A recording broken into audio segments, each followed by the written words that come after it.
ಲೋಕ ಸಮರಕ್ಕೆ ತಯಾರಿ, ಆಗಿರೋ ಡ್ಯಾಮೇಜ್ಗೆ ರಿಪೇರಿ, ಆಡಳಿತ ಯಂತ್ರಕ್ಕೆ ಚುರುಕಾದ ಲಹರಿ. ಇವತ್ತಿನ ಕಾಂಗ್ರೆಸ್ ದೆಹಲಿ ಮೀಟ್ನ ಅಜೆಂಡಾ ಇದು. ಅಸಮಾಧಾನಕ್ಕೆ ಮದ್ದು ಅರಿಯೋಕೆ ತ್ಯಾಗದ ಮಾತು, ಪತ್ರದಿಂದ ಯಾವುದೇ ಹಾನಿ ಆಗಿಲ್ಲ ಅನ್ನೋ ಸಬೂಬು, ಇವರದೆಲ್ಲ ಸೂಟ್ ಕೇಸ್ ರಾಜಕೀಯ ಎಂಬ ಬಾಂಬು. ಹೀಗೆ ಸಾಕ್ತು ಇವತ್ತಿನ ರಾಜಕೀಯದ ರೌಂಡ್ಸ್.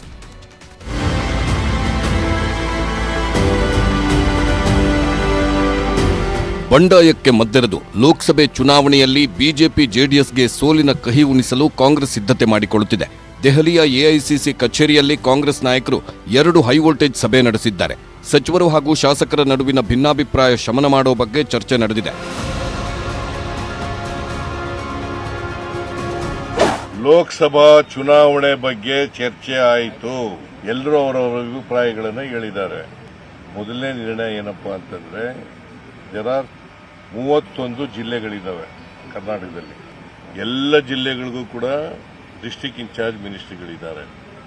ಆದರೂ ಕೂಡ ಕೆಲವು ಜಿಲ್ಲೆಗಳಿಗೆ ಮಿನಿಸ್ಟ್ರಿಗಳನ್ನು ವಿಶೇಷವಾಗಿ ನೇಮಕ ಮಾಡ್ತೀವಿ. ಯಾಕಂದರೆ ಲೋಕಸಭಾ ಚುನಾವಣೆ ಜವಾಬ್ದಾರಿ ಅವರಿಗೆ ಕೊಡ್ತೀವಿ.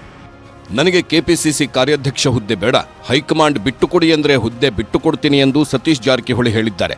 ಇದರ ಮಧ್ಯೆ ಬಿಕೆ ಹರಿಪ್ರಸಾದ್ಗೆ ಕೆಪಿಸಿಸಿ ಕಾರ್ಯಾಧ್ಯಕ್ಷ ಹುದ್ದೆ ನೀಡುತ್ತಾರೆ ಎನ್ನಲಾಗಿದೆ. ದೆಹಲಿ ಸಭೆ ಬಗ್ಗೆ ಮಾಗಡಿ ಶಾಸಕ ಎಚ್.ಸಿ. ಬಾಲಕೃಷ್ಣ ಮಾತನಾಡಿದ್ದಾರೆ. ಪತ್ರ ಬರೆದಿದ್ದಕ್ಕೆ ಯಾವುದೇ ಅಸಮಾಧಾನವಿಲ್ಲ, ಲೋಕಸಭೆ ಚುನಾವಣೆಗೆ ತಯಾರಾಗಲು ದೆಹಲಿಯಲ್ಲಿ ಸಭೆ ನಡೆಯುತ್ತಿದೆ ಎಂದಿದ್ದಾರೆ. ಹೈಕಮಾಂಡ್ ಮೀಟಿಂಗ್ ಮಾಡಿರ್ತಕ್ಕಂಥದ್ದು, ಕರೆದಿರ್ತಕ್ಕಂಥದ್ದು ಮಂತ್ರಿಗಳನ್ನ. ಮುಂದಿನ ವರ್ಷ ಇದೈತೆಪ್ಪ, ಏನೋ ಲೋಕಸಭಾ ಚುನಾವಣೆ ಐತೆ, ಅದಕ್ಕೆ ತಯಾರಿಗೋಸ್ಕರ ಎಲ್ಲ ಉಸ್ತುವಾರಿ ಸಚಿವರುಗಳನ್ನೆಲ್ಲ ಕರೆದವ್ರೆ. ಯಾವುದೇ ಗೊಂದಲ ಇಲ್ಲ, ಯಾವುದೇ ಕಿತಾಪತಿ ಇಲ್ಲ, ಎಲ್ಲರೂ ಗೌರವವಾಗಿ ನಡ್ಕೊಂಡಿದ್ದೀವಿ. ನಮ್ಮ ನಾಯಕರಾದಂಥ ಸಿದ್ದರಾಮಯ್ಯನವರು, ಡಿ ಕೆ ಶಿವಕುಮಾರ್ ಎಲ್ಲರೂ ಗೌರವವಾಗಿ ನಡೆಸ್ಕೊಂಡವ್ರೆ, ಮುಂದೆನೂ ಕೂಡ ನಡೆಸ್ಕೊಂತಾರೆ. ದೆಹಲಿ ಕಾಂಗ್ರೆಸ್ ಸಭೆಯನ್ನ ರಾಜ್ಯ ಬಿಜೆಪಿ ಕೆಣಕಿದೆ. ಲೋಕಸಭೆಯಲ್ಲಿ ಜನ ಇವರಿಗೆ ಪಾಠ ಕಲಿಸ್ತಾರೆ, ಸೂಟ್ ಕೇಸ್ ತುಂಬಿಸೋದು ಇವರ ಗುರಿ ಎಂದಿದ್ದಾರೆ ಎಂಎಲ್ಸಿ ರವಿಕುಮಾರ್. ಆ ಸಭೆಯಲ್ಲಿ ಏನು ಚರ್ಚೆ ನಡೀತಾ ಇದೆಯಪ್ಪ ಅಂತ ಹೇಳಿದ್ರೆ, ಮುಂದೆ ಬರ್ತಕ್ಕಂಥ ಲೋಕಸಭಾ ಚುನಾವಣೆಯಲ್ಲಿ ಹೆಚ್ಚು ಸೀಟುಗಳನ್ನು ಗೆಲ್ಲಬೇಕು ಅಂತಕ್ಕಂಥ ಉದ್ದೇಶ ಇಟ್ಕೊಂಡು ನಡೀತಾ ಇರೋ ಸಭೆ ಅಲ್ಲ ಇದು. ಹೆಚ್ಚು ಸೂಟ್ ಕೇಸ್ಗಳನ್ನು ತುಂಬಿಸಬೇಕು ಅಂತ ಟಾರ್ಗೆಟ್ ಕೊಡ್ತಕ್ಕಂಥ ಒಂದು ಸಭೆ ಆಗಿದೆ ದೆಹಲಿನಲ್ಲಿ ಈ ಒಂದು ಕಾಂಗ್ರೆಸ್ಸಿನ ಸಭೆ. ಇನ್ನು ಇದೇ ಸಭೆಯಲ್ಲಿ ಕಾಂಗ್ರೆಸ್ ನಾಯಕರಿಗೆ, ರಾಜ್ಯ ಕಾಂಗ್ರೆಸ್ ನಾಯಕರಿಗೆ ರಾಹುಲ್ ಗಾಂಧಿ ಒಂದಷ್ಟು ನೀತಿ ಪಾಠವನ್ನ ಕೂಡ ಮಾಡಿದ್ದಾರೆ. ಕೇವಲ ಲೋಕಸಭಾ ಚುನಾವಣೆ ದೃಷ್ಟಿಯಿಂದ ಮಾತ್ರವಲ್ಲ, ಆಡಳಿತ ಯಂತ್ರದಲ್ಲೂ ಕೂಡ ಸಚಿವರು, ಶಾಸಕರ ಪಾತ್ರ ಯಾವ ರೀತಿಯಾಗಿ ಇರಬೇಕು, ಕಾರ್ಯಕರ್ತರ ಜೊತೆಯಲ್ಲಿ ಸಮನ್ವಯತೆ ಹೇಗಿರಬೇಕು, ಅದರ ಬಗ್ಗೆ ಒಂದಷ್ಟು ಟಿಪ್ಪಣಿಗಳನ್ನ ಕೊಟ್ಟಿದ್ದಾರೆ. ಹಾಗಾದ್ರೆ ರಾಹುಲ್ ಟಿಪ್ಸ್ ಏನು ಗಮನಿಸ್ತಾ ಹೋಗೋಣ. ಆಡಳಿತ ಭ್ರಷ್ಟಾಚಾರ ರಹಿತವಾಗಿರಬೇಕು ಅನ್ನೋದು ಮೊದಲ ಸೂಚನೆ. ಭ್ರಷ್ಟಾಚಾರ ಅನ್ನೋದ ಅಸ್ತ್ರವನ್ನೇ ಬಿಜೆಪಿ ವಿರುದ್ಧ ಪ್ರಯೋಗ ಮಾಡಿದ್ವಿ, ಹೀಗಾಗಿ ನಮ್ಮ ಮೇಲೆ ಆ ಕಳಂಕ ಬರಬಾರದು. ಈಗೇನು ವರ್ಗಾವಣೆ ಅದು ಇದು ಅಂತ ಬರ್ತಾ ಇದೆ, ಅದನ್ನು ಆದಷ್ಟು ಬೇಗ ಸರಿಪಡಿಸಿಕೊಳ್ಳಿ ಅನ್ನೋ ಸೂಚನೆಯನ್ನ ನೀಡಿದ್ದಾರೆ ರಾಹುಲ್ ಗಾಂಧಿ. ಇದರ ಜೊತೆಗೆ ಪ್ರತಿ ವಿಧಾನಸಭಾ ಕ್ಷೇತ್ರಕ್ಕೂ ಕೂಡ ಕಚೇರಿಯನ್ನ ತೆಗಿಬೇಕು. ಮುಂಬರಲಿರುವ ಲೋಕಸಭಾ ಚುನಾವಣಾ ದೃಷ್ಟಿಯಿಂದ ಈ ರೀತಿಯ ಗ್ರಾಸ್ ರೂಟ್ ಲೆವೆಲಿನ, ಅಂದ್ರೆ ತಳ ಹಂತದಿಂದ ಆಗಬೇಕಾಗಿರುವ ಪಕ್ಷ ಸಂಘಟನೆ ಅನಿವಾರ್ಯ.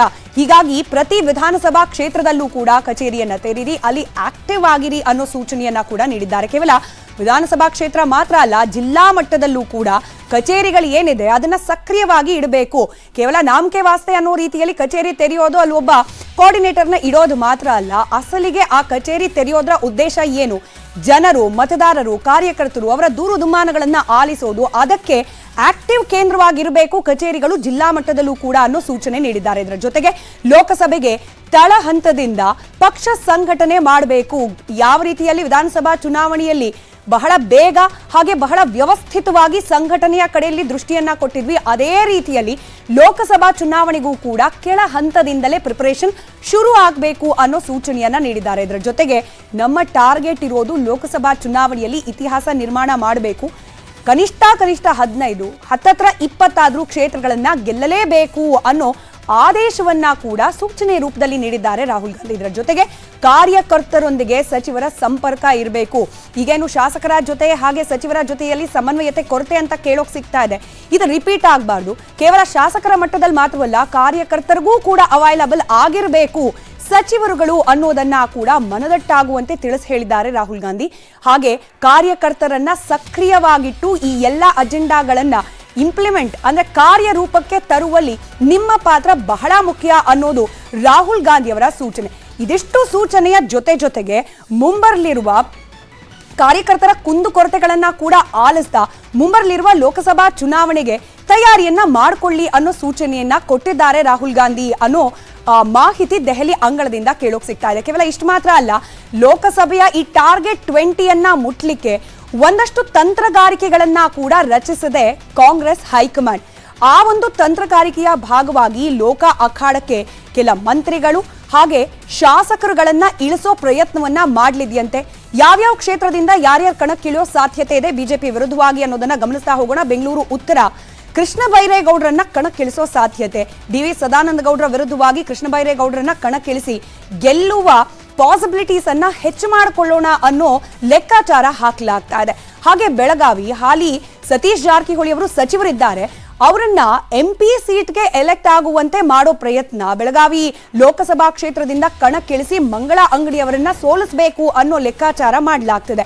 ಇನ್ನು ಬೀದರ್ನಿಂದ ಈಶ್ವರ್ ಖಂಡ್ರೆ ಅವರನ್ನ ಕಣಕ್ಕಿಳಿಸಬೇಕು, ಭಗವಂತ್ ಖೂಬಾ ಅವರ ವಿರುದ್ಧವಾಗಿ ತೊಡೆತಟ್ಲಿ ಅನ್ನೋ ಒಂದು ಅಂದಾಜು ಕೂಡ ಮಾಡಲಾಗ್ತಾ ಇದೆ. ಇತ್ತ ಬಳ್ಳಾರಿಯಲ್ಲಿ ವೈ ದೇವೇಂದ್ರಪ್ಪ ಅವರ ವಿರುದ್ಧವಾಗಿ ಬಿ ನಾಗೇಂದ್ರ ಅವರನ್ನ ಕಣಕ್ಕಿಳಿಸಿದ್ರೆ ಹೇಗೆ, ತಮ್ಮ ಪಾಪ್ಯುಲಾರಿಟಿ ಹಾಗೆ ಗೆಲುವಿನ ಪಾಸಿಬಿಲಿಟೀಸ್ ಅನ್ನ ಹೆಚ್ಚು ಮಾಡಿಕೊಳ್ಳಿ ಮುಂಬರಲಿರುವ ಲೋಕಸಭಾ ಚುನಾವಣೆ ಹೊತ್ತಿಗೆ ಅನ್ನೋ ಒಂದು ರೀತಿಯ ಲೆಕ್ಕಾಚಾರವನ್ನ ನಡೆಸಲಾಗ್ತಾ ಇದೆ. ಹಾಗೆ ದಾವಣಗೆರೆಯಲ್ಲಿ SS ಮಲ್ಲಿಕಾರ್ಜುನ್ ಅವರನ್ನ ಕಣಕ್ಕಿಳಿಸಿ GM ಸಿದ್ದೇಶ್ವರ್ ಅವರನ್ನ ಮಣಿಸೋಕೆ ಸಿದ್ಧತೆಯನ್ನ ಮಾಡಿಕೊಳ್ಳುವ ಇರಾದೆ ಕಾಂಗ್ರೆಸ್ ಹೊಂದಿದೆ. ಇತ್ತ ಬೆಂಗಳೂರು ಸೆಂಟ್ರಲ್ನಲ್ಲಿ PC ಮೋಹನ್ ಅವರ ವಿರುದ್ಧವಾಗಿ ರಿಜ್ವಾನ್ ಅರ್ಷದ್ ಕಣಕ್ಕಿಳಿಯೋ ಸಾಧ್ಯತೆ ಇದೆ ಅಂತ ಹೇಳಲಾಗ್ತಾ ಇದೆ. ಇದರ ಜೊತೆಗೆ ಚಿಕ್ಕೋಡಿ ಲೋಕಸಭಾ ಕ್ಷೇತ್ರದಿಂದ ಪ್ರಕಾಶ್ ಹುಕ್ಕೇರಿ ಅವರನ್ನ ಕಣಕ್ಕಿಳಿಸಿ ಅಣ್ಣಾ ಸಾಹೇಬ್ ಜೊಲ್ಲೆ ಅವರ ಗೆಲುವಿನ ಓಟಕ್ಕೆ ಬ್ರೇಕ್ ಹಾಕಿಸುವ ಪ್ರಯತ್ನವನ್ನ ಮಾಡೋ ಅಂದಾಜಿದೆ ಅಂತ. ಇದು ಅಂದಾಜು. ಇಂತಿಂತವರನ್ನೇ ಕಾರ್ಯರೂಪಕ್ಕೆ ತಂದು ಕಣಕ್ ಇಳಿಸ್ತಾರ ಅನ್ನೋದು ಸದ್ಯಕ್ಕಿರುವ ಕುತೂಹಲ. ಮತ್ತೊಂದು ಕಡೆ ಹೊಸ ಸರ್ಕಾರ ಬಂದು 2 ತಿಂಗಳು ಕಳಿತು. ಕಾಂಗ್ರೆಸ್ನವರು ಲೋಕಸಭಾ ಚುನಾವಣೆಗೆ ಚಾಲನೆಯನ್ನ ಕೂಡ ಕೊಟ್ರು. ಆದ್ರೆ ಬಿಜೆಪಿ ವಿಪಕ್ಷ ನಾಯಕನನ್ನೇ ಆಯ್ಕೆ ಮಾಡಿಲ್ಲ. ಹೊಸ ರಾಜ್ಯಾಧ್ಯಕ್ಷರನ್ನ ನೇಮಕ ಮಾಡೋ ಒಂದು ಅಂದಾಜು ಕೂಡ ಸಿಗ್ತಾ ಇಲ್ಲ. ಇದೀಗ ರಾಜ್ಯಾಧ್ಯಕ್ಷ ಆಯ್ಕೆ ವಿಚಾರಕ್ಕೆ ಹೊಸ ಟ್ವಿಸ್ಟ್ ಬೇರೆ ಸಿಕ್ಕಿದೆ. ಕರ್ನಾಟಕ ಬಿಜೆಪಿಯಲ್ಲಿ ಏನಾಗ್ತಿದ್ಯೋ ಆ ದೇವರೇ ಬಲ್ಲ. ರಾಜ್ಯ ಬಿಜೆಪಿಗೆ ಸದ್ಯಕ್ಕಂತೂ ಅಧ್ಯಕ್ಷರನ್ನ ಘೋಷಣೆ ಮಾಡಲ್ವಂತೆ. ವಿಪಕ್ಷ ನಾಯಕನ ಆಯ್ಕೆ ಬಳಿಕವೇ ರಾಜ್ಯಾಧ್ಯಕ್ಷರ ಆಯ್ಕೆ ಆಗಲಿದೆ ಎಂದು ನ್ಯೂಸ್ 18ಗೆ ಉನ್ನತ ಮೂಲಗಳಿಂದ ಮಾಹಿತಿ ಸಿಕ್ಕಿದೆ. ದೆಹಲಿಯಲ್ಲಿ ರಾಜ್ಯಾಧ್ಯಕ್ಷರ ಆಯ್ಕೆ ಬಗ್ಗೆ ಚರ್ಚೆಯೇ ನಡೆದಿಲ್ವಂತೆ. ಸಿಟಿ ರವಿಯನ್ನ ರಾಷ್ಟ್ರೀಯ ಪ್ರಧಾನ ಕಾರ್ಯದರ್ಶಿ ಹುದ್ದೆಯಿಂದ ಯಾಕೆ ಕೆಳಗಿಳಿಸಿದ್ರಿ ಅಂದ್ರೆ ವಿಧಾನಸಭೆ ಚುನಾವಣೆಯಲ್ಲಿ ಸೋತಿದ್ದಕ್ಕೆ ಅನ್ನೋ ಮಾಹಿತಿ ಸಿಕ್ಕಿದೆ. ಇದೇ ಕಾರಣಕ್ಕೆ ತಳಮಳದಿಂದ BL ಸಂತೋಷ್ರನ್ನ ಸಿಟಿ ರವಿ ಭೇಟಿಯಾಗಿದ್ದಾರೆ. ಮೀಡಿಯಾಗಳ ಮುಂದೆ ಅಧಿಕಾರದ ಆಸೆ ಇಲ್ಲ ಅಂತಿದ್ದಾರೆ.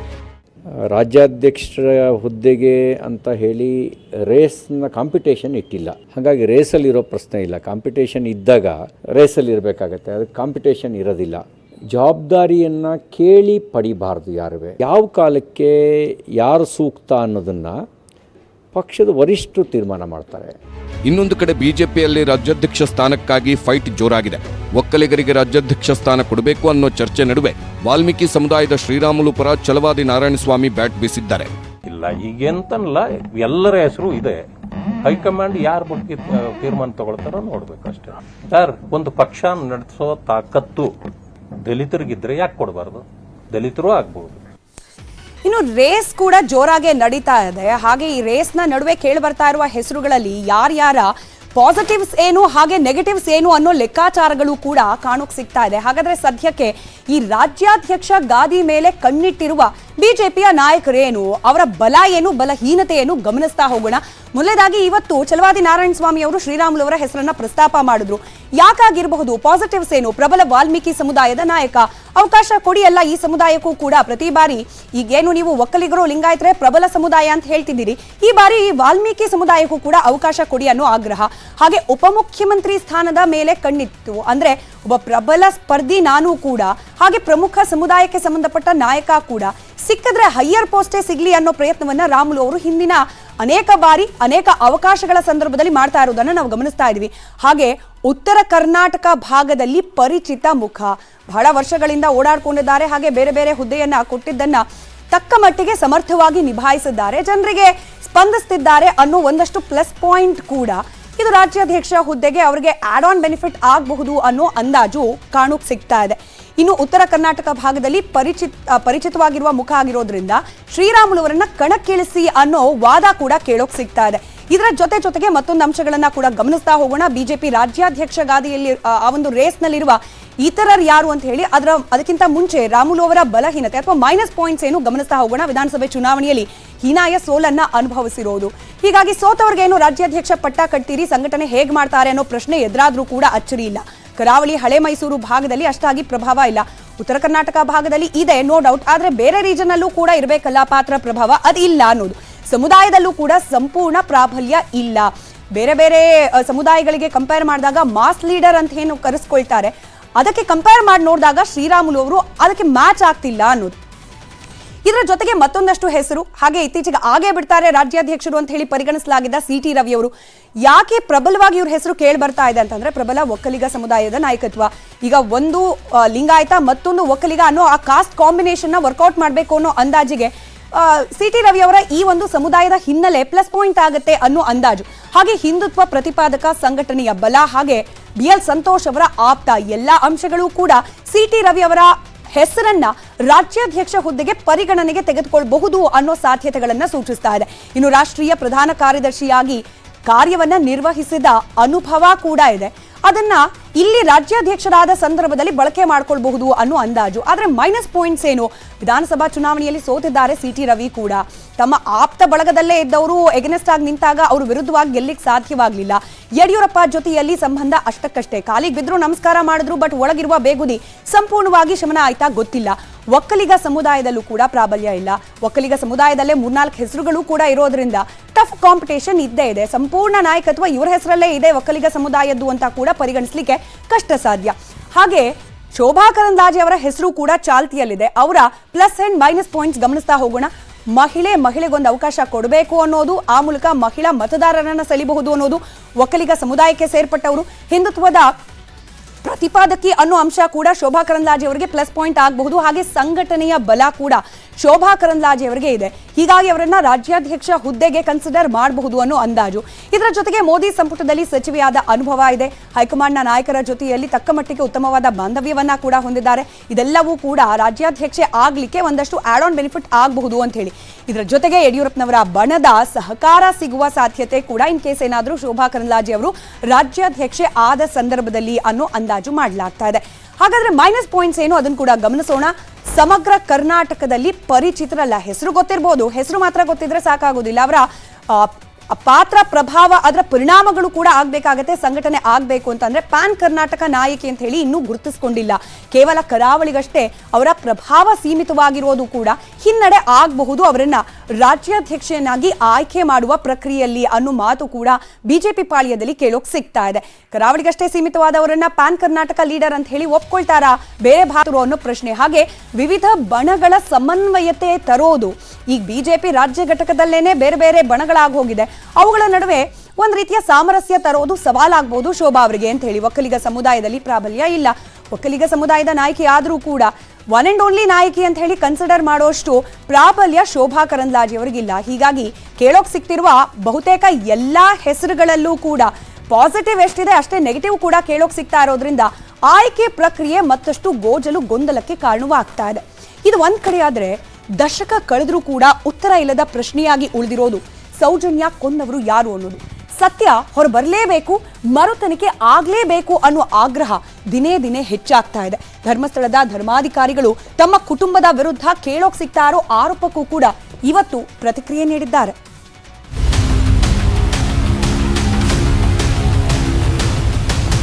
ಸೌಜನ್ಯ ಅತ್ಯಾಚಾರ ಹಾಗೂ ಕೊಲೆ ಪ್ರಕರಣ ರಾಜ್ಯಾದ್ಯಂತ ಸದ್ದು ಮಾಡುತ್ತಿದೆ. ದಕ್ಷಿಣ ಕನ್ನಡ ಜಿಲ್ಲೆಯಾದ್ಯಂತ ಮರುತನಿಖೆಗೆ ಒತ್ತಡ ಹೆಚ್ಚಿದೆ. ಸಿಎಂ ಸಿದ್ದರಾಮಯ್ಯ ಒಮ್ಮೆ ನಮ್ಮ ಮನೆಗೆ ಬರಬೇಕು, ಸೌಜನ್ಯ ಕೇಸ್ ಮರುತನಿಖೆಗೆ ನೀಡಬೇಕು ಎಂದು ಸೌಜನ್ಯ ತಾಯಿ ಕುಸುಮಾವತಿ ಒತ್ತಾಯ ಮಾಡಿದ್ದಾರೆ. ನಾನು ಸಿದ್ದರಾಮಯ್ಯ ಹತ್ರ ಕೇಳಿಕೊಳ್ಳುವುದು, ನೀವೊಮ್ಮೆ ನಮ್ಮ ಮನೆಗೆ ಭೇಟಿ ಕೊಡಿ. ಪಾಪದವರಿಗೆ ಒಂದು ನ್ಯಾಯ, ಎಲ್ಲಿ ನ್ಯಾಯ ಇಲ್ಲ.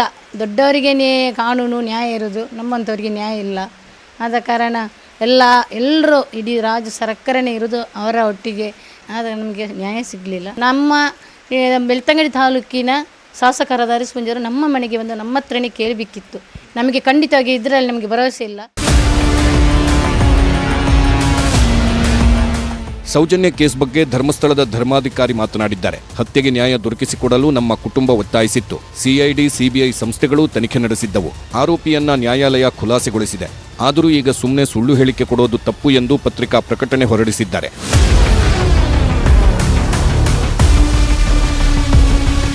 ಪುತ್ತೂರಿನಲ್ಲಿ ಸೌಜನ್ಯ ಸಾವಿನ ಮರುತನಿಖೆಗೆ ಒತ್ತಾಯಿಸಿ ಹಕ್ಕೊತ್ತಾಯ ಸಭೆ ನಡೆಸಲಾಯಿತು.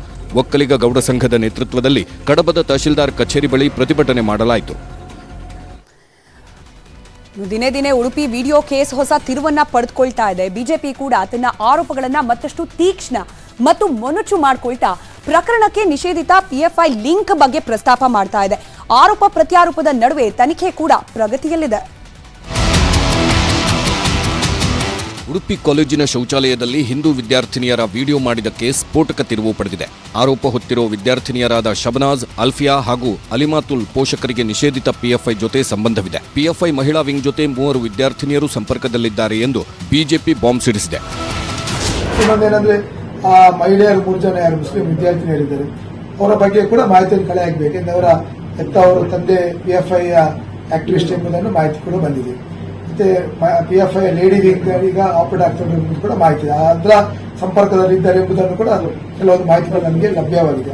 ಸಿಸಿಟಿವಿ ಫುಟೇಜ್ ತೆಗಿರಿ, ಬೇರೆ ಬೇರೆ ಮುಸ್ಲಿಂ 2 ವಿದ್ಯಾರ್ಥಿಗಳು ಬೈಕ್ ಇಟ್ಕೊಂಡು ಬರ್ತಿದ್ರು, ಮೊಬೈಲ್ ಎಕ್ಸ್ಚೇಂಜ್ ಆಗ್ತದೆ ಮಾಹಿತಿಗಳನ್ನು ಕೊಟ್ಟಿದ್ದಾರೆ. ನೀವು ಸಿಸಿಟಿವಿ ಫುಟೇಜ್ ಇಂದ ಆ ಬಗ್ಗೆ ಮಾಹಿತಿಗಳನ್ನು ತಗೊಳ್ಳಿ ಅಂತ ಹೇಳಿದ್ದಾರೆ. ಅದರಿಂದಾಗಿ ಆದ ವಿಚಾರ ಘಟನೆ 100ಕ್ಕೆ 100 ಸತ್ಯ ಎಂಬುದನ್ನು ವಿದ್ಯಾರ್ಥಿಗಳು ತಿಳಿಸಿದ್ದಾರೆ, ನಾವಂತ ಹೇಳಿದಲ್ಲ. ಸರ್ಕಾರ ಒಂದು ರೀತಿಯಲ್ಲಿ ಜಿಹಾದಿಗಳಿಗೆ ಸಹಕಾರ ನೀಡುವಂತ ಕೆಲಸಗಳನ್ನು ಮಾಡ್ತಿದೆ. ಉದಾಹರಣೆಗೆ ಮೊನ್ನೆ 6 ಜನ ಟೆರರಿಸ್ಟ್ ಅನ್ನು ಬೆಂಗಳೂರಲ್ಲಿ ಬಂಧನ ಮಾಡಿದೆ. ನೇರವಾಗಿ ಹೋಮ್ ಮಿನಿಸ್ಟರ್ ಟೆರರಿಸ್ಟ್ ಅಂತ ಹೇಳಲಿಕ್ಕೆ ಆಗುದಿಲ್ಲ ಅಂತ. ಉಡುಪಿ ವಿಡಿಯೋ ಕೇಸ್ ಎಸ್ಐಟಿಗೆ ನೀಡಲ್ಲ ಎಂದ ಸಿಎಂ ಬಗ್ಗೆ ಶಾಸಕ ಭರತ್ ಶೆಟ್ಟಿ ಕಿಡಿಕಾರಿದ್ದಾರೆ. ಅಫಿಷಿಯಲ್ ಹ್ಯಾಂಡಲ್ ಕಾಂಗ್ರೆಸ್ನ ಕರ್ನಾಟಕದ ಅಫಿಷಿಯಲ್ ಟ್ವಿಟರ್ ಹ್ಯಾಂಡಲ್ ಅಲ್ಲಿ ಹಾಕಿದ್ದು ಮಕ್ಕಳಾಟಿಕೆ ವಿಷಯ ಅಂತ ಹೋಮ್ ಮಿನಿಸ್ಟರ್ ಅದನ್ನ ಹೇಳ್ತಾರೆ, ಸಿಎಂ ಅದನ್ನ ಹೇಳ್ತಾರೆ. ಹಾಗಾದ್ರೆ 1 ವಾರ ಬಿಟ್ಟು ಮೊನ್ನೆ ಎಫ್ಐಆರ್ ಹಾಕಿದ್ರು. ಯಾಕಂತ ಹೇಳಿದ್ರೆ ನಿಮ್ಮಂತ ಮಾಧ್ಯಮದವರ ಪ್ರೆಷರ್ ಇತ್ತು, ಜನರ ಪ್ರೆಷರ್ ಇತ್ತು, ಜನರ ಒತ್ತಡ ಇತ್ತು, ಅದಕ್ಕೋಸ್ಕರ ಹಾಕಿದ್ರು. ಇವರು ಮನಸ್ಸಲ್ಲಿ ಅದು ಏನೋ ಮಕ್ಕಳಾಟಿಕೆ ವಿಷಯ ಅಂತ ಹೇಳುವಂತವರು ಯಾವ ರೀತಿ ಇನ್ವೆಸ್ಟಿಗೇಷನ್ ಮಾಡಲಿಕ್ಕೆ ಸಾಧ್ಯ? ಉಡುಪಿ ಕಾಲೇಜಿನ ವಿಡಿಯೋ ಕೇಸ್ ವಿಚಾರಣೆ ಚುರುಕಾಗಿದೆ. ಆರೋಪಿ ವಿದ್ಯಾರ್ಥಿನಿಯರ ಸ್ನೇಹಿತರ ಮೊಬೈಲ್ ಸೀಸ್ ಮಾಡಿ ವಿಚಾರಣೆ ಮಾಡಲಾಗಿದೆ. ಕಾಲೇಜಿಗೆ ಅನಿರ್ದಿಷ್ಟಾವಧಿ ರಜೆ ನೀಡಲಾಗಿದೆ. ಎಸ್ಸಿ, ಎಸ್ಪಿ, ಟಿಎಸ್ಪಿ ಇದರ ಅಡಿ ಹಣ ಕೇವಲ ಪರಿಶಿಷ್ಟ ಸಮುದಾಯಕ್ಕೆ ಸಂಬಂಧಪಟ್ಟ ಯೋಜನೆಗಳಿಗೆ ಉಪಯೋಗ ಆಗಬೇಕು. 11,000 ಕೋಟಿ ಗ್ಯಾರಂಟಿಗೆ ಬಳಕೆ ಮಾಡ್ತೀವಿ ಅನ್ನೋ ಕಾಂಗ್ರೆಸ್ ಸರ್ಕಾರದ ನಿಲುವಿಗೆ ಬಿಜೆಪಿ ಇದೀಗ ದಲಿತ ವಿರೋಧಿ ಅನ್ನೋ ಹಣೆಪಟ್ಟಿ ನೀಡಿದೆ. ಶಾಸಕರು ಮಾತು ಕೇಳುತ್ತಿಲ್ಲ. ಬರ ಬಾಧಿಸಿದ ಬಳಿಕ ಅಬ್ಬರಿಸುತ್ತಿರೋ ಮಳೆ ನಿಲ್ತಿಲ್ಲ. ಅನ್ನಭಾಗ್ಯಕ್ಕೆ ಅಕ್ಕಿ ಸಿಗ್ತಿಲ್ಲ. ಗ್ಯಾರಂಟಿ ಅನುಷ್ಠಾನಕ್ಕೆ ಬೊಕ್ಕಸದಲ್ಲಿ ಹಣ ಉಳಿದಿಲ್ಲ. ಇದು ಸಿದ್ದರಾಮಯ್ಯ ನೇತೃತ್ವದ ಕರ್ನಾಟಕ ಸರ್ಕಾರದ ಕಥೆ ವ್ಯಥೆ. ಡಿಸಿಎಂ ಡಿಕೆ ಶಿವಕುಮಾರ್ ಹೇಳಿದಂತೆ ಶಾಸಕರಿಗೆ ಅನುದಾನ ಕೊಡೋಕಾಗ್ತಿಲ್ವಂತೆ. ಆದ್ದರಿಂದ ಆ ಕಡೆ ಈ ಕಡೆ ತಡಕಾಡಿ ಇರೋ ಅನುದಾನ ಕಡಿತ ಮಾಡಿ ಹಣ ಹೊಂದಿಸಲಾಗ್ತಿದೆ. ಇದೀಗ ಸಿದ್ದರಾಮಯ್ಯ ಪರಿಶಿಷ್ಟರ ಬೊಕ್ಕಸಕ್ಕೆ ಕೈ ಹಾಕಿ 11,000 ಕೋಟಿ ಎತ್ತಿ ಗ್ಯಾರಂಟಿಗೆ ಬಳಸುತ್ತಿದ್ದಾರೆ. ಸಿದ್ದರಾಮಯ್ಯನವರು ಒಬ್ಬ ದಲಿತ ವಿರೋಧಿ, ಪದೇ ಪದೇ ನಾನು ಇದು ಹೇಳ್ತಿದ್ದೀನಿ. ಅವರು ಹೇಳೋದು ಒಂದು, ಮಾಡೋದು ಮತ್ತೊಂದು. ಸಿದ್ದರಾಮಯ್ಯ ಸರ್ಕಾರದ ನಡೆ ರಾಜ್ಯ ಬಿಜೆಪಿ ನಾಯಕರ ಕಣ್ಣು ಕೆಂಪಾಗಿಸಿದೆ. ಮುಖ್ಯಮಂತ್ರಿ ಸಿದ್ದರಾಮಯ್ಯ ಒಬ್ಬ ದಲಿತ ವಿರೋಧಿ, ಇದೀಗ ದಲಿತರ ಹಣಕ್ಕೆ ಕನ್ನ ಹಾಕ್ತಿದ್ದಾರೆ ಎಂದು ಛಲವಾದಿ ನಾರಾಯಣಸ್ವಾಮಿ ಕಿಡಿಕಾರಿದ್ದಾರೆ. ಸಿದ್ದರಾಮಯ್ಯನವರು ಒಬ್ಬ ದಲಿತ ವಿರೋಧಿ, ಪದೇ ಪದೇ ನಾನು ಇದು ಹೇಳ್ತಿದ್ದೀನಿ. ಯಾಕೆ ಅಂತ ಈಗ ಗೊತ್ತಾಗ್ತಾ ಇದೆ.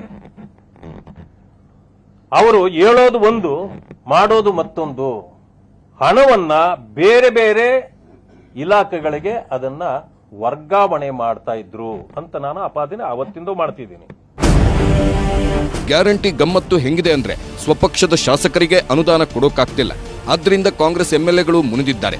ವಿವಿಧ ಇಲಾಖೆಗಳಲ್ಲಿ ಸಂಬಳವೇ ಆಗುತ್ತಿಲ್ಲ. ಇರೋಬರೋ ಇಲಾಖೆಗಳ ಹಣಕ್ಕೆ ಕೊಕ್ಕೆ ಹಾಕಲಾಗ್ತಿದೆ. ಅಷ್ಟೇ ಯಾಕೆ, ಮಕ್ಕಳ ಶೂ, ಸಾಕ್ಸ್ ಖರೀದಿ ಹಣಕ್ಕೂ ಕತ್ತರಿ ಬಿದ್ದಿದೆ. ತಿಮ್ಮಪ್ಪನ ಲಡ್ಡುಗೆ ಕೆಎಂಎಫ್ನ ನಂದಿನಿ ತುಪ್ಪ ಬಳಕೆ ಆಗಲ್ಲ ಅನ್ನೋ ವಿಷಯ ರಾಜಕೀಯ ತಿರುವನ್ನ ಪಡೆದುಕೊಂಡಿದೆ. ಬಿಜೆಪಿ ಕಾಂಗ್ರೆಸ್ ಪರಸ್ಪರ ಕೆಸರೆರ ಚಾಟ ನಡೆಸ್ತಲೇ ಇವೆ. ಬಿಜೆಪಿ ಅವರೇ ಟಿಟಿಡಿಗೆ ತುಪ್ಪ ಕೊಡುವುದನ್ನ ನಿಲ್ಲಿಸಿವೆ ಅಂತ ಸಿದ್ದರಾಮಯ್ಯ ಅವರೇ ಹೇಳಿದ್ರು. ಆದ್ರೆ ಅಸಲಿಗೆ ಸಿದ್ದರಾಮಯ್ಯ ಅವರು ಹಿಂದಿನ ಕಾಲಾವಧಿಯ ಸರ್ಕಾರ ಇದ್ದ ಸಂದರ್ಭದಲ್ಲಿ 3 ವರ್ಷಗಳ ಕಾಲ ಟಿಟಿಡಿಗೆ ತುಪ್ಪ ಪೂರೈಕೆ ಆಗಿಲ್ಲ ಅನ್ನೋ ಅಂಕಿಅಂಶ ಲಭ್ಯವಾಗಿದೆ.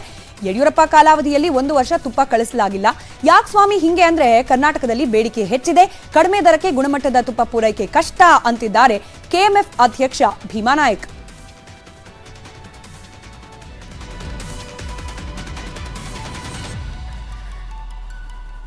ಹಾಗಾದ್ರೆ ಯಾವ್ಯಾವ ಅವಧಿಯಲ್ಲಿ ಎಷ್ಟೆಷ್ಟು ತುಪ್ಪ ಪೂರೈಕೆ ಮಾಡಲಾಗಿತ್ತು, ಯಾವಾಗ ಮಾಡಲಾಗಿಲ್ಲ, ಅದರ ಅಂಕಿಅಂಶವನ್ನ ಗಮನಿಸ್ತಾ ಹೋಗೋಣ. 2013-14 ಇಸ್ವಿಯಿಂದ ಲೆಕ್ಕವನ್ನ ಗಮನಿಸ್ತಾ ಹೋಗೋಣ. 2013-14ರಲ್ಲಿ ಟಿಟಿಡಿ ಕೇಳಿದ್ದು 2000 ಮೆಟ್ರಿಕ್ ಟನ್ ಅಷ್ಟು ತುಪ್ಪವನ್ನ ಕೆಎಂಎಫ್ ಪೂರೈಕೆ ಮಾಡುದು 1858ರಷ್ಟು. ಇನ್ನು ಇದಕ್ಕೆ ದರ ಅಂದ್ರೆ ಪ್ರತಿ ಕೆಜಿಗೆ 265 ರೂಪಾಯಿ ಅನ್ನೋ ರೀತಿಯಲ್ಲಿ ತುಪ್ಪವನ್ನ ಸರಬರಾಜು ಮಾಡಿದೆ ಕೆಎಂಎಫ್. ಇನ್ನು ಮುಂದಿನ ವರ್ಷ ಅಂದ್ರೆ 2014-15ರಲ್ಲಿ ಕೇಳಿದ್ದು 1000 ಮೆಟ್ರಿಕ್ ಟನ್ ಅಷ್ಟು, ಇನ್ನು ಕೆಎಂಎಫ್ ಪೂರೈಕೆ ಮಾಡಿದ್ದು 200 ಮೆಟ್ರಿಕ್ ಟನ್ ಅಷ್ಟು. ದರ ಇದ್ದಿದ್ದು 306 ರೂಪಾಯಿ ಪ್ರತಿ ಕೆಜಿಗೆ ಅನ್ನೋ ರೀತಿಯಲ್ಲಿ. 2015-16ರಲ್ಲಿ ಕೇಳಿದ್ದು 1500, ಆದ್ರೆ ಕೆಎಂಎಫ್ ಪೂರೈಕೆ ಮಾಡಿದ್ದು 709 ಮೆಟ್ರಿಕ್ ಟನ್. ಇದಕ್ಕೆ ದರ ಪ್ರತಿ ಕೆಜಿಗೆ ಇದ್ದಿದ್ದು 306 ರೂಪಾಯಿ. 2016-17ರಲ್ಲಿ ತುಪ್ಪ ಪೂರೈಕೆ ಮಾಡಿಲ್ಲ. ಗಮನಿಸಬೇಕು ಈ ಅವಧಿಯಲ್ಲಿ ಇದ್ದಿದ್ದು ಯಾರ ಸರ್ಕಾರ ಅಂತ ಹೇಳಿ. ಇನ್ನು ಮುಂದಿನ ವರ್ಷ ಕೂಡ 2017-18ರಲ್ಲೂ ಕೂಡ ತುಪ್ಪ ಪೂರೈಕೆ ಮಾಡಿಲ್ಲ ಕೆಎಂಎಫ್ ಕಡೆಯಿಂದ. ಇನ್ನು 2018-19ರಲ್ಲಿ ಕೇಳಿದ್ದು 2071 ಮೆಟ್ರಿಕ್ ಟನ್ ಅಷ್ಟು, ಕೆಎಂಎಫ್ ಪೂರೈಕೆ ಮಾಡಿದ್ದು ಕೇವಲ 85 ಮೆಟ್ರಿಕ್ ಟನ್ ಅಷ್ಟು. ಆಗ ಇದ್ದ ದರ ಪ್ರತಿ ಕೆಜಿಗೆ 324 ರೂಪಾಯಿಯಷ್ಟು.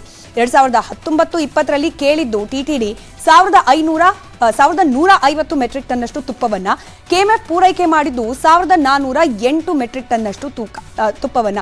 ಇದರ ದರ ಇದ್ದಿದ್ದು 1 ಕೆಜಿಗೆ 368 ರೂಪಾಯಿ. ಇನ್ನು 2020-21ರಲ್ಲಿ ತುಪ್ಪ ಪೂರೈಕೆ ಮಾಡಿಲ್ಲ. ಇದನ್ನ ಭೀಮಾನಾಯಕ್ ಅವರು ಕೂಡ ಹೇಳಿದ್ರು. ಇನ್ನು 2021-22ನೇ ಸಾಲಿನಲ್ಲಿ ಕೇಳಿದ್ದು 2050ರಷ್ಟು ಮೆಟ್ರಿಕ್ ಟನ್, ಆದರೆ ಕೆಎಂಎಫ್ ಪೂರೈಕೆ ಮಾಡಿದ್ದು 345ರಷ್ಟು. ದರ ಇದ್ದಿದ್ದು ಪ್ರತಿ ಕೆಜಿಗೆ 392 ರೂಪಾಯಿ. ಇನ್ನು 2022-23ನೇ ಈ ಸಾಲಿನಲ್ಲಿ ತುಪ್ಪ ಪೂರೈಕೆ ಮಾಡಿಲ್ಲ. ಅಂದ್ರೆ ಇದು ಕೇವಲ ಒಂದು ಸರ್ಕಾರ ಅಥವಾ ಒಂದು ಪಕ್ಷದ ಸರ್ಕಾರ ಇದ್ದ ಸಂದರ್ಭದಲ್ಲಿ ಆಗಿದ್ದಲ್ಲ ಅನ್ನೋದನ್ನ ತಿಳಿಸಿ ಹೇಳ್ತಾ ಇದೆ ಈ ಅಂಕಿಅಂಶಗಳು. ಮತ್ತೊಂದು ಕಡೆ ಗೃಹ ಜ್ಯೋತಿ ಫಲಾನುಭವಿಗಳಿಗೆ ಶೂನ್ಯ ಬಿಲ್ ನೀಡಲಾಗ್ತಿದೆ. ಬೆಸ್ಕಾಂ ವ್ಯಾಪ್ತಿಯಲ್ಲೇ 5 ಲಕ್ಷ ಶೂನ್ಯ ಬಿಲ್ ಹಂಚಿಕೆಯಾಗಿದೆ.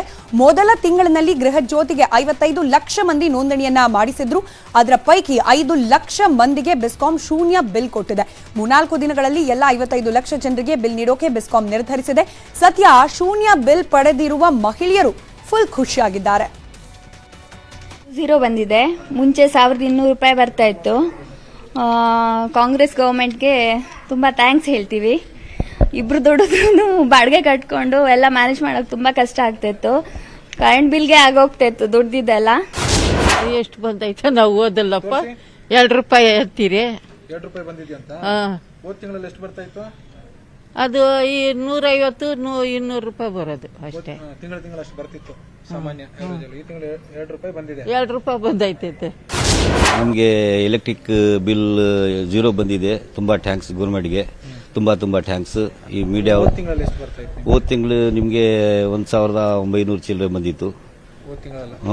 ಇಲ್ಲ ಈಗ 0 ಯೂನಿಟ್ ಬಂದಿದೆ ನಮಗೆ. ಮೊದಲು ತುಂಬಾ ಜಾಸ್ತಿ ಬಿಲ್ ಬರ್ತಾ ಇತ್ತು, ಇವಾಗ ಕಮ್ಮಿ ಬರ್ತಾ ಇದೆ. ತುಂಬಾ ಅನುಕೂಲ ಆಗಿದೆ. ಗೌರ್ಮೆಂಟ್ಗೆ ತುಂಬಾ ಥ್ಯಾಂಕ್ಸ್ ಅಂತ ಹೇಳಬೇಕು. ಎಲ್ಲರಿಗೂ ಅನುಕೂಲ ಆಯ್ತು. ಕಸ್ತೂರಿ ರಂಗನ್ ವರದಿ ಜಾರಿಗಾಗಿ ನಡೆದ ಪ್ರತಿಭಟನೆಯಲ್ಲಿ ಖರ್ಗೆ ಮೈಬಣ್ಣದ ಬಗ್ಗೆ ಮಾಜಿ ಸಚಿವ ಆರಗ ಜ್ಞಾನೇಂದ್ರ ಅವಹೇಳನಕಾರಿ ಹೇಳಿಕೆ ನೀಡಿದ್ರು. ಕೆಲವರಿಗೆ ಮರದ ನೆರಳು ಗೊತ್ತಿಲ್ಲ, ಸುಟ್ಟು ಕರಕಲಾಗಿದ್ದಾರೆ. ನಮ್ಮ ಖರ್ಗೆ ಅವರನ್ನ ನೋಡಿದ್ರೆ ಗೊತ್ತಾಗುತ್ತೆ, ಪಾಪ ತಲೆ ಕೂದಲು ಮುಚ್ಕೊಂಡಿದ್ದಕ್ಕೆ ಸ್ವಲ್ಪ ಉಳಿದುಕೊಂಡಿದ್ದಾರೆ ಅಂತ ವಿವಾದಾತ್ಮಕ ಹೇಳಿಕೆ ನೀಡಿದ್ರು. ಅರಗ ಹೇಳಿಕೆಗೆ ಸಚಿವರಾದ ಡಿಕೆ ಶಿವಕುಮಾರ್, ಈಶ್ವರ್ ಖಂಡ್ರೆ ಕಿಡಿಕಾರಿದ್ರು. ನಮ್ಮ ದುರದೃಷ್ಟ ಏನು ಅಂತ ಹೇಳಿದ್ರೆ ಫಾರೆಸ್ಟ್ ಮಿನಿಸ್ಟರ್ ಆಗೋರೆಲ್ಲ ಆ ಕಡೆಯವರು, ಫಾರೆಸ್ಟ್ ಇಲ್ದಿದ್ದವರು. ಅವರಿಗೆ ಮರ ಗಿಡ ಅಂದ್ರೆ ಏನು ಅಂತಾನೆ ಗೊತ್ತಿಲ್ಲ, ಅದ್ರ ನೆರಳು ಅಂದ್ರೆ ಏನು ಅಂತ ಗೊತ್ತಿಲ್ಲ, ಸುಟ್ಟು ಕರ್ಕಲಾಗಿರ್ತಾರೆ. ನಮ್ ಖರ್ಗೆ ಅವ್ರನ್ನ ನೋಡಿದ್ರೆ ಗೊತ್ತಾಗ್ತದೆ. ಪಾಪ ತಲೆ ಕೂದಲು ಮುಚ್ಕೊಂಡಿದ್ರಿಂದ ಸ್ವಲ್ಪ ಉಳ್ಕೊಂಡಿದ್ದಾರೆ. ಒಳ್ಳೆ ನಿಮಾನ್ಸ್ ಇದೆ ಬೆಂಗಳೂರಲ್ಲಿ, ಫಸ್ಟ್ ಕ್ಲಾಸ್ ಆಗಿ ನಿಮಾನ್ಸ್ ಮೊದಲಿಂದನೂ ನಿಮಾನ್ಸ್ ಇದೆ. ನಿಮಾನ್ಸ್ಗೆ ಅವ್ರನ್ನ ಕಳಿಸುವಂತ ವ್ಯವಸ್ಥೆ ಮಾಡಿ. ಮಾನಸಿಕ ಅವರು ಸ್ಥೀಮಿತವನ್ನು ಕಳೆದುಕೊಂಡಿದ್ದಾರೆ. ಹತಾಶ ಭಾವನೆಯಿಂದ ಈ ರೀತಿ ಹೇಳಿಕೆ ಕೊಡ್ತಾ ಇದ್ದಾರೆ. ಅವ್ರ ಮೇಲೆ ಕಾನೂನು ರೀತಿಯ ಕ್ರಮನೂ ಆಗಬೇಕು. ಭಾರತೀಯ ಜನತಾ ಪಕ್ಷದವರು ಅವರಿಗೆ ಪಕ್ಷದಿಂದ ಉಚ್ಚಾಟನೆ ಮಾಡಿ ಇವತ್ತು ಅವರು ಕ್ರಮ ತೆಗೆದುಕೊಳ್ಬೇಕು ಅಂತೇಳಿ ಒತ್ತಾಯ ಮಾಡ್ತಾರೆ.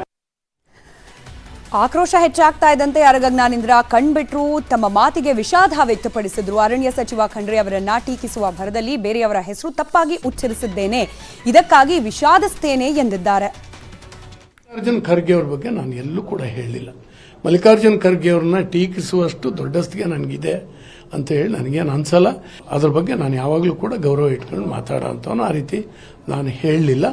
ಮತ್ತು ಖಂಡ್ರೆ ಅವರಿಗಾಗಲಿ ಮಲ್ಲಿಕಾರ್ಜುನ್ ಖರ್ಗೆ ಅವರಿಗೆ ಮನಸ್ಸನ್ನು ನೋಯಿಸುವಂಥ ಹಿನ್ನೆಲೆ ನನ್ನ ಮಾತಿನಲ್ಲಿ ಇರಲಿಲ್ಲ. ನೋಡಿ, ಇದನ್ನ ರಾಜಕಾರಣಕ್ಕೆ ಉಪಯೋಗಿಸ್ತಾರೆ ಅನ್ನೋದಾದರೆ ನಂದೇನಿಲ್ಲ. ಖಂಡಿತವಾಗೂ ಅವ್ರು ಯಾರಿಗಾರು ಮನಸ್ಸಿಗೆ ನೋವಾಗೋದಾದ್ರೆ ನಾನು ವಿಷಾದಿಸ್ತೇನೆ. ಕರ್ನಾಟಕವನ್ನ ಕಲುಷಿತ ನೀರು ಇನ್ನಿಲ್ಲದಂತೆ ಬಾಧಿಸ್ತಾ ಇದೆ. ರಾಯಚೂರಿನಲ್ಲಿ ಕಲುಷಿತ ನೀರು ಸೇವಿಸಿ ಹಲವರು ಪ್ರಾಣ ಬಿಟ್ರು. ಇದೀಗ ವಿಷ ಜಲ ಚಿತ್ರದುರ್ಗವನ್ನ ಕಾಡ್ತಾ ಇದೆ.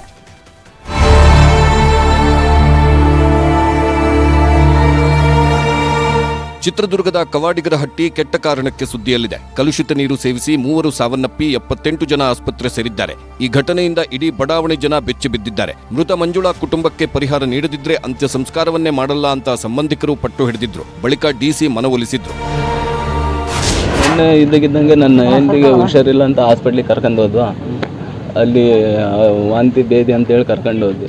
ಅದು ಕುಡಿಯೋ ನೀರಿದ್ದಾನೆ ಸಮಸ್ಯೆ ಅಂತ ಹೇಳಿದ್ರ. ಅದೇ ಇದ್ದಕ್ಕಿದ್ದಂಗೆ ವಾಂತಿ ಭೇದಿ ಇಲ್ಲೇ ಮನೆ ಇದ್ದಾನೆ ವಾಂತಿ ಭೇದಿ. ಮತ್ತೆ ಅಲ್ಲಿ ಹೋದ್ರೂ ಎಷ್ಟು ಇದು ಮಾಡಿದ್ರು ವಾಂತಿ ಭೇದಿ ನಿಲ್ಲೇ ಇಲ್ಲ. ಹಂಗಾಗಿ ಈ ತರ ತೀರ್ಕೊಂಡು ಹೋಯ್ತು. ಯಾವ್ದ್ರಿಂದ ಕುಡಿಯೋ ನೀರಿದ್ದಾನೆ ಸಮಸ್ಯೆ. ಕಲುಷಿತ ನೀರು ಕೇಸ್ಗೆ ಟ್ವಿಸ್ಟ್ ಒಂದು ಸಿಕ್ಕಿದೆ. ಬಡಾವಣೆಗೆ ನೀರು ಬಿಡುವ ವಾಟರ್ ಮ್ಯಾನ್ ವಿಷ ಬೆರೆಸಿರಬಹುದು ಎನ್ನಲಾಗ್ತಿದೆ. ಯಾಕಂದ್ರೆ ಕೇವಲ ದಲಿತ ಕಾಲೋನಿಯಲ್ಲಿ ಮಾತ್ರ ಸಮಸ್ಯೆ ಆಗಿದೆ. ನಮ್ಮ ಸ್ವಾಸ್ಥ್ಯ ಸೌಕರ್ಯಕ್ಕೆ ನೀರಿನ ಸಮಸ್ಯೆ, ಅದಕ್ಕೆ ಅವನ್ನ ಅರೆಸ್ಟ್ ಮಾಡಿಸ್ಬೇಕು ನೀರು ಗಂಟೆನ. ಯಾಕಂದ್ರೆ ಅವನ ಮಗಳನ್ನ ನಮ್ಮ ಏಕೆ ಹುಡುಗ ಕರ್ಕೊಂಡು ಹೋಗಿದ್ದಾನೆ. ಅವ್ನು ಲಿಂಗಾತರನು, ಅವನ್ನ ಅರೆಸ್ಟ್ ಮಾಡೋಕೆ ಮತ್ತೆ ಏನ್ ಮಾಡಿದಾನೆ ಅವನು? ಯಾರು ನೀರ್ ಗಂಟೆ ಏನ್ ಮಾಡಿದಾನೆ? ವಿಷ ಹಾಕಿದಾನೆ ನೀರ್ನಾಗ. ಇಡೀ ಊರೇ ಹಿಂಗೆ ಆಗ್ಬೇಕಂದ್ರೆ ನಮ್ದು ಒಂದೇ ಅಲ್ಲ, ನಮ್ಮ ಸೊಸೆದು ಒಂದೇ ಅಲ್ಲ, ಇಡೀ ಊರೇ ಹಿಂಗೆ ಆಗ್ಬೇಕಂದ್ರೆ ನಮ್ಮ ಸೊಸೆದು ಒಂದಾಗಿದ್ರೆ ಬಿಡೋಂತಿದ್ ನಾನು. ಸಿಡಿದೆದ್ದ ಜನ ಶುದ್ಧ ಕುಡಿಯುವ ನೀರಿನ ಘಟಕದ ಗ್ಲಾಸ್ ಒಡೆದಾಕಿದ್ದಾರೆ. ಅಧಿಕಾರಿಗಳು ನೀರನ್ನ ಎಫ್ಎಸ್ಎಲ್ಗೆ ಕಳಿಸಿದ್ದಾರೆ. ಇಷ್ಟೆಲ್ಲ ಆದರೂ ಬಡಾವಣೆಗೆ ನೀರಿನ ವ್ಯವಸ್ಥೆ ಮಾಡದೆ ಅಧಿಕಾರಿಗಳು ನಿರ್ಲಕ್ಷ್ಯ ತೋರಿದ್ದಾರೆ. ನ್ಯೂಸ್ 18 ಈ ಕುರಿತು ವರದಿ ಮಾಡಿದ ಬಳಿಕ ಟ್ಯಾಂಕ್ ಮೂಲಕ ನೀರು ಕಳಿಸಲಾಯಿತು. ಇನ್ನು ಪ್ರಕರಣದ ವಿಷಯ ತಿಳಿದ ಚಿತ್ರದುರ್ಗ ನ್ಯಾಯಾಧೀಶರಾದ ವಿಜಯ್ ಆಸ್ಪತ್ರೆಗೆ ಭೇಟಿ ನೀಡಿ ಅಸ್ವಸ್ಥರ ಆರೋಗ್ಯ ವಿಚಾರಿಸಿದ್ರು. ಪೋಷಕರೇ ಎಚ್ಚರ. ಮಕ್ಕಳ ಕೈಗೆ ಯಾವ್ಯಾವ ವಸ್ತು ಸಿಗುತ್ತೆ ಅನ್ನೋದರ ಬಗ್ಗೆ 2 ಬಾರಿ ಪರಿಶೀಲನೆ ನಡೆಸಿಕೊಳ್ಳಿ.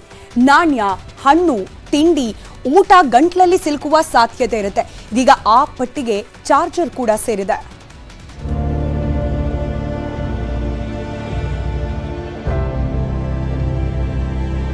ಈ ಚಂದದ ಮಗುವನ್ನ ನೋಡಿ.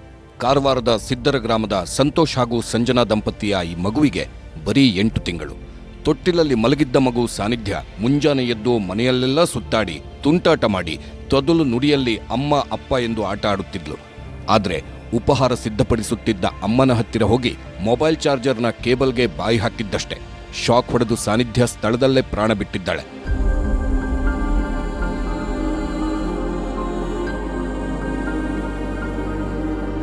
ಅಡುಗೆ ಮನೆಯ ಕೋಣೆಯಲ್ಲಿ ಮಗುವಿನ ಕೈಗೆಟುಕುವ ಎತ್ತರದಲ್ಲೇ ಮೊಬೈಲ್ ಚಾರ್ಜರ್ ಕೇಬಲ್ ನೇತಾಡುತ್ತಿತ್ತು.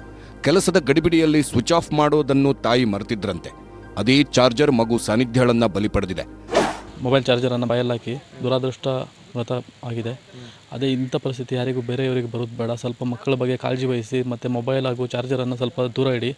ಕೇಬಲ್ ಉದ್ದ ಇತ್ತಿರಬೇಕು, ಅದನ್ನು ಬಾಯಲ್ಲಾಕಿ ಸಡನ್ನಾಗಿ ಶಾಕ್ ಆಗಿದ್ದಾಯಿತು. ಸಡನ್ ಇಲ್ಲೇ ಸ್ವಲ್ಪ ಪೂರ್ತಿ ಇದಾಗಿತ್ತು, ಅಲ್ಲಿ ಹೋಗೋಷ್ಟರಲ್ಲಿ ಮೃತ ಆಯಿತು. ತಂದೆ ಸಂತೋಷ್ ಹೆಸ್ಕಾಂನಲ್ಲಿ ಗುತ್ತಿಗೆ ನೌಕರ. ಸಂಜೆ ದೊಡ್ಡ ಮಗಳ ಬರ್ತ್ಡೇ ಮಾಡಬೇಕು ಅಂತ ಬೆಳಗ್ಗೆ ಬೇಗ ಕೆಲಸಕ್ಕೆ ತೆರಳಿದ್ರು. ಆದ್ರೆ ಅಪ್ಪ ಕಚೇರಿ ತಲುಪುವಷ್ಟರಲ್ಲಿ ಮಗಳನ್ನ ವಿದ್ಯುತ್ ಬಲಿ ಪಡೆದಿದೆ. ಹರಿಯಾಣ ಧಗಧಗಿಸ್ತಾ ಇದೆ. ಒಂದು ಸಮುದಾಯದ ಯಾತ್ರೆ ಮೇಲೆ ಮತ್ತೊಂದು ಸಮುದಾಯದವರು ಕಲ್ಲೆಸೆದ್ದಕ್ಕೆ ಶುರುವಾದ ಗಲಭೆ 8 ಜನರನ್ನ ಬಲಿ ಪಡೆದಿದೆ. ಸಚಿವರು ಕೂಡ ಮನಸ್ಸಿಗೆ ಬಂದಂತೆ ಹೇಳಿಕೆ ಕೊಡ್ತಿದ್ದಾರೆ.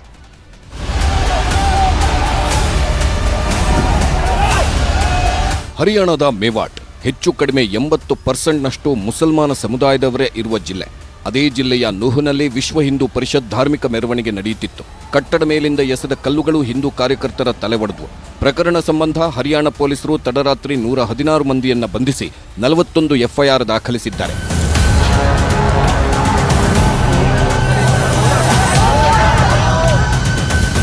ನೂಹ್ ಗಲಭೆಯಲ್ಲಿ ಸಾವನ್ನಪ್ಪಿದವರ ಸಂಖ್ಯೆ 6ಕ್ಕೆ ಏರಿದೆ. ಕೋಮು ಘರ್ಷಣೆಯಲ್ಲಿ 2 ಹೋಂಗಾರ್ಡ್ಗಳು, 3 ನಾಗರಿಕರು ಮತ್ತು ಒಬ್ಬ ಇಮಾಮ್ ಪ್ರಾಣ ಕಳೆದುಕೊಂಡಿದ್ದಾರೆ. ಮೇವಾಟ್ ಘರ್ಷಣೆ ವಿರುದ್ಧ ವಿಎಚ್ಪಿ ಮತ್ತು ಬಜರಂಗದಳ ಪ್ರತಿಭಟನೆಗೆ ಕರೆ ನೀಡಿದೆ. ಮನೇಸರ್ನ ಭೀಸಂದಾಸ್ ಮಂದಿರದಲ್ಲಿ ಮಹಾಪಂಚಾಯತ್ ನಡೆಸಿದೆ.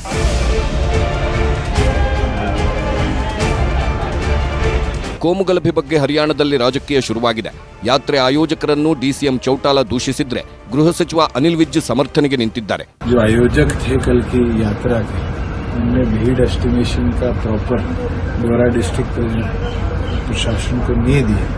कहीं न कहीं उसकी कमी के कारण ये दुर्घटना कल हुई. देख रहे हैं और मैंने भी मोनू मानेसर की वीडियो देखी है. वो कहीं पर भी दंगा करने के लिए नहीं कह रहा है, वो लोगों को यात्रा में पहुंचने के लिए कह रहा है. ಗುರುಗ್ರಾಮ್ ಹಿಂಸಾಚಾರದಿಂದ ದೆಹಲಿಯಲ್ಲಿ ಎಚ್ಚರಿಕೆ ವಹಿಸಲಾಗಿದೆ. ದೆಹಲಿಯ ಎಲ್ಲಾ ಸೂಕ್ಷ್ಮ ಸ್ಥಳಗಳಲ್ಲಿ ಭದ್ರತಾ ವ್ಯವಸ್ಥೆ ಮಾಡಲಾಗಿದೆ. ಅಗತ್ಯವಿರುವಲ್ಲಿ ಹೆಚ್ಚುವರಿ ಪೊಲೀಸ್